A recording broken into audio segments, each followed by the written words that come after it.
കുണ്ടോട്ടിയിലെ നേർച്ച സംഘടിപ്പിക്കുന്ന SYS ആണോ SSF ആണോ അതേ സമസ്തയാണോ ഏതോ കക്ഷികൾ എന്തോ നടത്തുന്നതിന് ഞങ്ങൾക്ക് ഉത്തരവാദിത്വമുണ്ടോ?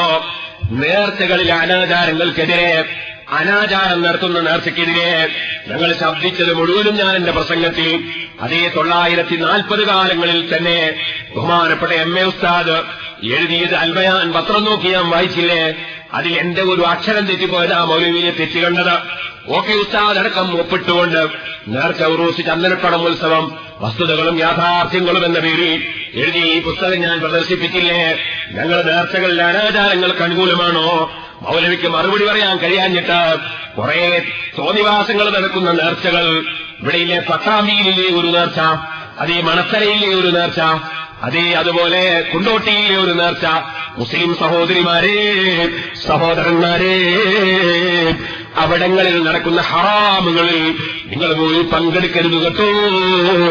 തിരൂരിലുണ്ടായിരുന്നു യാഹൂത്തങ്ങളെ നേർച്ച എന്ന പേരിൽ കടുത്ത അനാചാരം നടക്കുന്നൊരു നേർച്ച.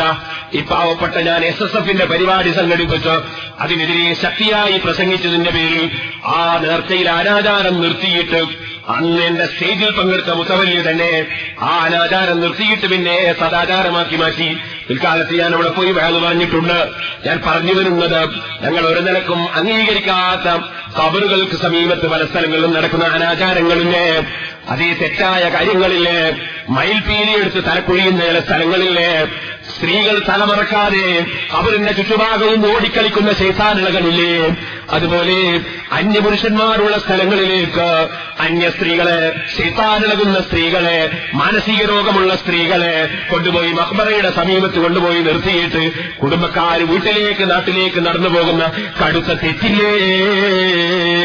ഹജ്ജിന് പോകുന്ന സമയത്ത് പോലും കൂടെ ഒരു പുരുഷനില്ലാതെ കാണാനും തൊടാനും പറ്റുന്നവരില്ലാതെ, അതുപോലെ യോഗ്യതയുള്ള ആളുകളില്ലാതെ അയക്കാൻ പാടില്ല എന്ന് പരിശുദ്ധ ദീനുൽ ഇസ്ലാം പറയുമ്പോ മഖബറയിൽ കൊണ്ടുപോയി ശൈത്താനിളകുന്ന സ്ത്രീകളെ കൊണ്ടുപോയി മഖബറയിലാക്കി ഇങ്ങ് തിരിച്ചു വന്നാൽ അത് ഏർവാടിയില്ലേ, അജ്മീറല്ലേ, അല്ലെ CM മഖാമല്ലേ എന്നതുകൊണ്ട് അതിന് പണ്ഡിതന്മാരുടെ അംഗീകാരമുണ്ടെന്ന് ആരെങ്കിലും തെറ്റിദ്ധരിച്ചു? ഒരിക്കലും തെറ്റിദ്ധാരണ വേണ്ട. ഞങ്ങൾ ഹക്കായി തുറന്നു പറഞ്ഞ് ജീവിച്ച് ഈമാനോട് മരിക്കണമെന്ന് ആഗ്രഹിക്കുന്നവരാണ്. അതുകൊണ്ട് തന്നെ CM മഖാമിന്റെ സമീപത്ത് ഈ അടുത്ത് ഞാൻ പ്രസംഗിച്ചപ്പോഴും ഞാനത് തുറന്നു പറഞ്ഞിരുന്നു. പുത്തമ്പള്ളിയിൽ ഞാൻ മുമ്പൊരു കാലത്ത് പ്രസംഗിച്ചിട്ട് അതേ 10-15 വർഷങ്ങൾക്ക് മുമ്പ് പ്രസംഗിച്ചപ്പോ പുത്തമ്പള്ളിയിലെ മഖ്ബറയിൽ നിന്ന് വെളിച്ചെണ്ണ എടുത്ത് കയ്യിലാക്കിയിട്ട് അതാ തലയിലുള്ള തട്ടമങ്ങ് എടുത്തു കളഞ്ഞിട്ട് സ്ത്രീകൾ അന്യപുരുഷന്മാരെ മുന്നിൽ വെച്ച് തലയിൽ അതാ വെളിച്ചെണ്ണ തേക്കുന്ന സമ്പ്രദായം അത് കടുത്ത ഹറാമാണെന്നും അതിനെല്ലാം കൂട്ടുനിന്ന് കൊടുക്കുന്നവരും അന്യപെണ്ണിന്റെ തലയിലേക്ക് കൊടിയെടുത്തിട്ട് ഒഴിഞ്ഞു കൊടുക്കുന്ന ചില അരമുല്ലമാരും അവരൊക്കെ ചെയ്യുന്ന കാര്യങ്ങൾ തെറ്റാണെന്ന് പരസ്യമായി നൂറുകണക്കിന് ആളുകളിൽ പറഞ്ഞ ഞങ്ങളുടെ മുന്നിലേക്ക് ഇത്തരം കാര്യങ്ങൾ കൊണ്ടുവന്ന് കാണിക്കേണ്ടതുണ്ട്.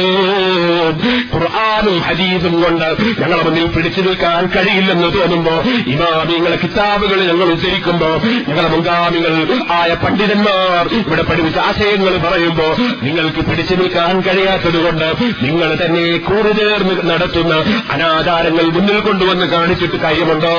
അതിലേക്ക് ഇപ്പൊ ഞാൻ കടക്കുന്നില്ല. ഞാൻ പറഞ്ഞു വന്നത്, എന്റെ മാന്യ മുസ്ലിം സഹോദരന്മാരെ, ഇതാ ഖബറിന്റെ അടുക്കൽ ഖുർആൻ ഓതുന്നത് സുന്നത്താണ്.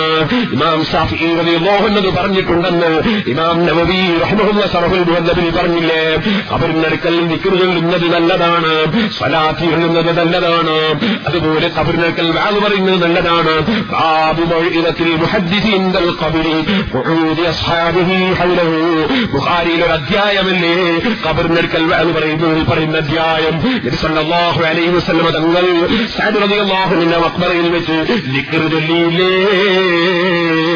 അതുപോലെ മഹാന്മാരായ സഹാബത്ത് ഖബറിൽ ഖുർആൻ ഓതുന്നില്ലേ? മരിച്ചവരുടെ പേരിൽ ഭക്ഷണം ദാനം ചെയ്യുന്നത് ഇജ്മാഅ് കൊണ്ട് സ്ഥിരപ്പെട്ട അതേ സുന്നത്തല്ലേ? അത്തരം കാര്യങ്ങളെ വിമർശിക്കാൻ വരുന്ന മൗലവിമാർ സുന്നത്തുകൾ ഞങ്ങൾ തെളിവ് കൊണ്ട് സമർപ്പിക്കുന്നു. അതിനെ അവിടെ പിടിച്ചു നിൽക്കാൻ കഴിയാതിരിക്കുമ്പോ മൗലവിമാര് കുറെ ചെണ്ടമിട്ട് കൊണ്ടുവന്ന് കാണിച്ചിട്ട് കാര്യമുണ്ടോ? നമ്മൾ ഈ ആണ്ട് നേർച്ചയിൽ അനാചാരം നടത്തുന്നതിന് നമ്മൾ അഭിപ്രായം ഉണ്ടായി. അതാദ്യം പറയുന്നത്, ഒരൊറ്റ അനാചാരത്തിന് നമ്മൾ അനുകൂലമല്ല, നമ്മൾ ആലിമികളും അനുകൂലമല്ല. വടകരയിൽ യോഗം ചേർന്ന് ബഹുമാനപ്പെട്ട ഇ.കെ. അബൂബക്കർ മുസ്ലിയാർ നവറല്ലാഹു മഖദഹ മഹാനവറുകളൊക്കെ സമസ്തയിൽ വരുന്ന കാലം സമസ്തന്റെ ആലിമീങ്ങൾ വ്യക്തമായി പറഞ്ഞു, നേർച്ചയിൽ അനാചാരങ്ങളുള്ളതൊക്കെ നിർത്തണം, നേർച്ചയിൽ നല്ല കാര്യങ്ങളെ നിർത്താവൂ, ആണ്ട് നേർച്ചകളിൽ പല സ്ഥലത്തും അനാചാരം നടത്തുന്നത് നിർത്തിവെക്കണമെന്ന് സമസ്തന്റെ ആലിമീങ്ങൾ ആ കാലഘട്ടത്തിൽ പറഞ്ഞു. ഞാൻ വെറുതെ പറയല്ല, ഇത് അൽബയാൻ അന്നത്തെ നമ്മളെ പത്രമാണ്. അൽബയാൻ അറബി മലയാളത്തിലുള്ള പത്രം. ഇതിന്റെ 267 പേജിൽ അന്ന് മൗലാന എം.എ. ഉസ്താദ് അല്ലാഹു ദീർഘായുസ്സും ആഫിയത്തും കൊണ്ട് അന്ന് എഴുതിയതുണ്ട്. ഇന്നും ഞങ്ങളുടെ സമസ്തന്റെ നേതാവാണ് എം.എ. ഉസ്താദ്. അന്ന് ബഹുമാനപ്പെട്ടവർ എഴുതിയ ഞാൻ നോക്കി വായിക്കാം. നമ്മുടെ അഭിപ്രായം എന്താണെന്നുള്ളതൊക്കെ ശരിക്കാതെ പഠിക്കണം. എന്നാൽ സമസ്ത കേരള ജംഇയ്യത്തുൽ ഉലമയുടെ ഈ കൊല്ലത്തെ വാർഷിക യോഗത്തിൽ വെച്ച് പല തീരുമാനവും ചെയ്യുകയും പല പ്രമേയങ്ങളും പാസാക്കുകയും ചെയ്തിട്ടുണ്ട്. അവയെക്കുറിച്ചെല്ലാം ഒരു വിശദീകരണം ചെയ്യുവാൻ ഈ ലേഖനം കൊണ്ട് ഞാൻ ഉദ്ദേശിക്കുന്നില്ല. അവയിൽ നിന്ന് 2 വിഷയത്തിലേക്ക് മാത്രമാണ് ഈ അവസരത്തിൽ വായനക്കാരുടെ ശ്രദ്ധയെ ഞാൻ ക്ഷണിക്കുവാൻ ഉദ്ദേശിക്കുന്നത്. ഒന്നാമതായി, നേർച്ച സ്ഥലങ്ങളിലും ഉലമാഇന്റെ അറിവിൽപ്പെടാത്ത നിലയിൽ നടന്നുവരുന്ന അനാചാരങ്ങളെ നിർത്തുവാൻ ആവശ്യപ്പെട്ടുകൊണ്ടുള്ള അതിന്റെ പ്രമേയമാണ്. ഇത് വിശദീകരിച്ചിട്ട് എന്നെ ഉസ്താദ് അവസാനം പറയാണ്, എന്നാൽ ചില പ്രദേശങ്ങളിൽ നേർച്ചകൾ, കല്യാണാടിയന്തരങ്ങൾ എന്നിവയുടെ അവസരം പതിവായി നാം കണ്ടുവരുന്ന സംഗതിയാണ്. മുട്ട്, വീണവലി, വെടിമരുന്ന് പ്രയോഗം മുതലായവ ഇവ ശറഇന്റെ ദൃഷ്ട്യാ ഹറാമാണെന്ന് പിഞ്ചു പൈതങ്ങൾക്ക് പോലും അറിയുന്ന സംഗതിയാണ്. ഇത് നമ്മൾ മുമ്പേ നമ്മളെ ആലിമീങ്ങൾ എഴുതിയതാ. ഏത് ഇപ്പൊ തൃശ്ശൂര് പൂരത്തിന് കണ്ടേ ഒരാൾ മരിച്ചത്, അതുപോലത്തെ പൊട്ട്. അല്ലാതെ ഒരു ചെറിയൊരു ഓരക്കച്ചടക്കം പൊട്ടിച്ചതോ ഒരു പൊട്ടാസ് പൊട്ടിച്ചതോ അങ്ങനത്തെ സംഗതിയല്ല. അനിയപ്പോ കരിവരുന്നു എന്ന് പറയുമോ ഇല്ല, അത് വേറെ വിഷയം. അതല്ല, ഈ വെടിപൊട്ടി ഭയങ്കര പൊട്ട്, അങ്ങനത്തെ പൊട്ട് ഹറാമാണ്. അതുപോലെ ഈ വീണവലി, അതുപോലത്തെ ഹറാമായ മുട്ട്. എല്ലാ മുട്ടും ഹറാമല്ല, ചെപ്പൂട്ടി ഹറാമല്ല, ഇല്ല. മുട്ടു തന്നെ എല്ലാ മുട്ടുമല്ല, കാലിന്റെ മുട്ടുമല്ല കേട്ടോ. അപ്പൊ ഹറാമായ മുട്ട് അതൊന്നും പാടില്ല. അത് അന്ന് തന്നെ നിങ്ങൾ പറഞ്ഞു. നിങ്ങൾ ശരിക്കും മനസ്സിലാക്കണം മുജാഹിദിന്റെ വഞ്ചന. ആദ്യ ആരും നിങ്ങൾ പറഞ്ഞതിന്റെ പുറമെ പിന്നീട് ഒരു ബുക്ക്, അതാണ് നേർച്ച, ഉറൂസ്, ചന്ദനക്കുടം, ഉത്സവം.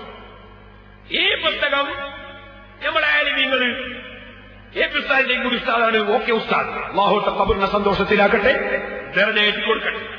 ആ ഓക്കെ ഉസ്താദിനെ പോലുള്ള വലിയ വലിയ ആലിമീങ്ങൾ ഇതിന് അംഗീകാരമെങ്കിലും ഒപ്പിട്ട് ഇതിലും പറഞ്ഞു പറ്റില്ല.